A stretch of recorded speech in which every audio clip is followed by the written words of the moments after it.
Halo semuanya, selamat datang di Fox Sejarah bersama saya Gloria.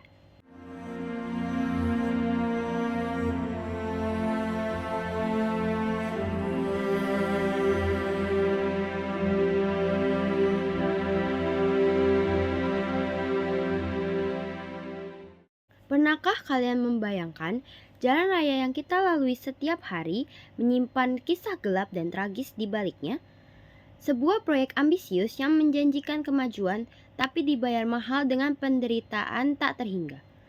Inilah kisah Jalan Raya Pos Anyer Panarukan, proyek raksasa Herman Willem Daendels yang hingga kini masih menyisakan perdebatan.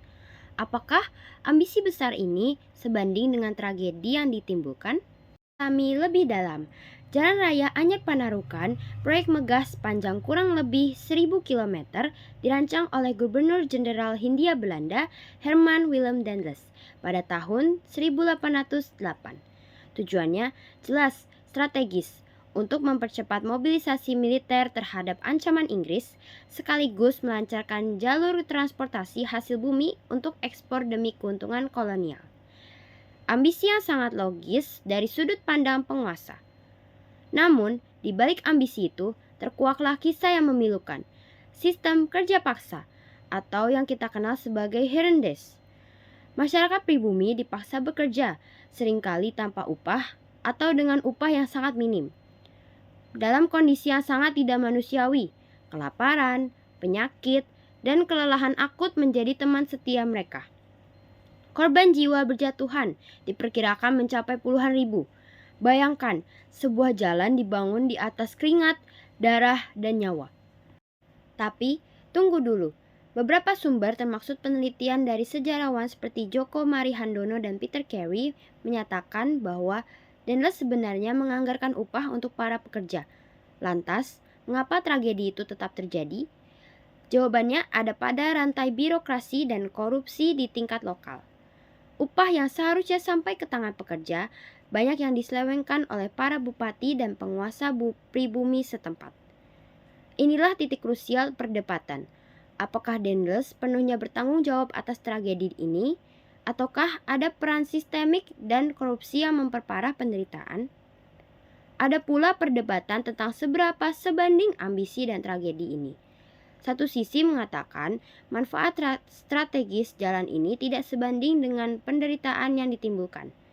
Penderitaan tak terhingga tidak bisa dibenarkan dengan alasan apapun. Namun, sisi lain mengatakan pembangunan jalan ini memang memberikan manfaat jangka panjang dalam segi infrastruktur dan ekonomi, meskipun dengan korban jiwa yang tak terhindarkan. Mereka berpendapat bahwa tujuan pembangunan tercapai, namun dengan mengorbankan hak-hak pekerja. Jadi, apakah ambisi Daendels sebanding dengan tragedi yang ditimbulkannya? Sulit untuk memberikan jawaban hitam putih. Jalan Daendels memang meninggalkan warisan infrastruktur yang signifikan, yang bahkan masih kita rasakan manfaatnya hingga kini. Namun, narasi sejarah yang lebih mendalam menunjukkan bahwa pembangunan ini juga menjadi simbol eksploitasi dan kekejaman kolonial. Meskipun ada klaim pembayaran upah, fakta tragis bahwa puluhan ribu nyawa melayang karena kerja paksa tidak bisa dihapus begitu saja. Kontroversi tentang jumlah pasti korban dan detail korupsi mungkin masih terus menjadi perdebatan para sejarawan.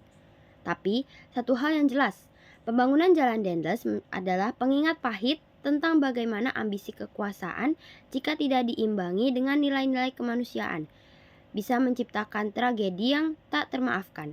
Sejarah ini mengajarkan kita pentingnya mempertimbangkan biaya kemanusiaan di balik setiap pembangunan dan kemajuan. Mana menurut kalian, apakah ambisi pembangunan Jalan Daendels bisa dibenarkan mengingat dampak dan penderitaan yang ditimbulkan? Tuliskan pendapat kalian di kolom komentar.